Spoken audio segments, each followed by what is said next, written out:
Hej til jer alle sammen og rigtig godt nytår. Så blev det 2025, og jeg tænker, det bliver et godt og et spændende år i Holmegården. Jeg vil fortælle jer lidt om omlægningen af vores grønne fællesarealer.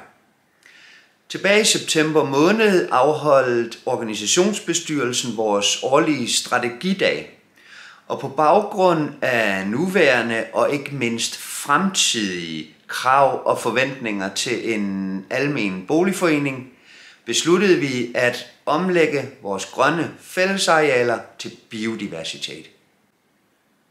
Vi er helt med på, at en så stor forandring i vores ellers så kendte og vante fællesområder, at det kan være en stor omvæltning for mange af jer, det er helt forståeligt. Men nu er det jo heller ikke sådan, at I lige pludselig vågner op en af de nærmeste dage, og så er det hele ændret. Det tager tid at omlægge til biodiversitet. Vi lader naturen arbejde for os, og den skal altså bare bruge noget tid.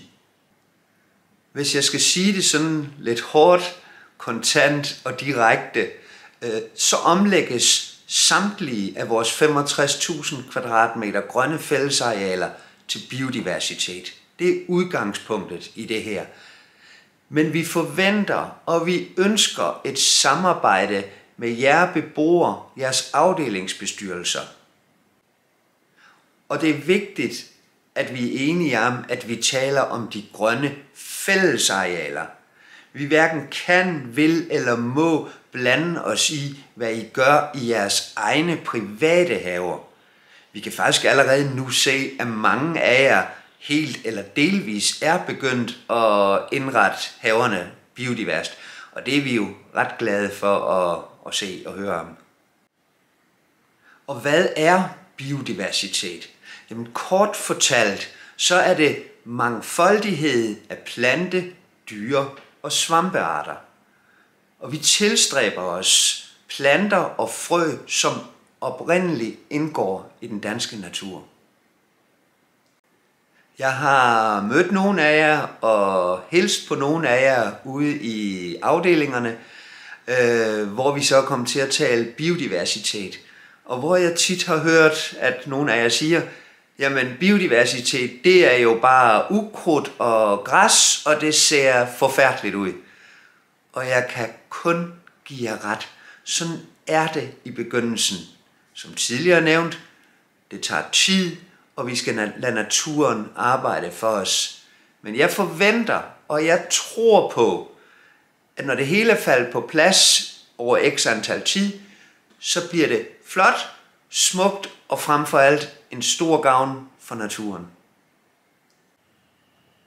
Jeg håber, at så mange af jer som muligt vil hælde kaffen eller teen op og sætte jer ned og prøve at læse det der lidt mere detaljerede skriv, jeg har lavet. Det følger med videoen her. Det tror jeg vil være godt, og det giver en god indsigt i, hvad det sådan mere detaljeret er, at vi vil med det her. Og så vil jeg sige tak, fordi at lige præcis du gav dig tid til at se den video her. Min plan er i fremtiden at jævnligt lave nogle videoer til jer, så I sådan ved, hvad der sker, hvad der rører sig, hvad der er af planer i vores boligforening. Tak fordi du så med.